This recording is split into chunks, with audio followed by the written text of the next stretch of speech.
আজ হলো 5ই September, teachers day. প্রতি বছরের মতনও এবছরও আমার স্টুডেন্টরা একটা ছোট্ট করে আয়োজন করেছিল। ওরা একটা ছোটোখাটো সেলিব্রেশনের জন্য একটু সাজাচ্ছিল, আর আমি একদিকেতে একটু ওদের জন্যই খাবার বানাচ্ছিলাম। সকালের দিকে বাচ্চারা কিছুই খেতে চায় না। প্রতি বছরই আমি ওদের খুশি মতো, মানে ওরা বলে দেয় কি খাবে, সেরকম আমি বানিয়ে দিই।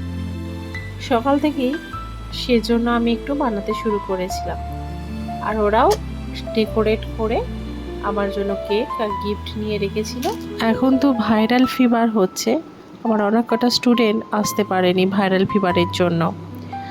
আর এখন কেক তো সমস্ত কিছুতেই ঢুকে গেছে, বিয়ে, অ্যানিভার্সারি থেকে সমস্ত শুরু করে যে কোনো অনুষ্ঠানে।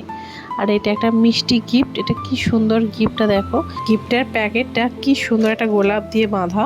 আর বাচ্চাগুলো টিফিনের জন্য বানিয়েছিলাম লুচি, আর এটা কিমা চানা, আর সাথে বানিয়ে রেখেছিলাম আগের দিন থেকে সিমুইটা বানিয়ে আমি ফ্রিজিং করে রেখেছিলাম। সিমুইটা ঠান্ডা ঠান্ডা খেতে বেশ লাগে।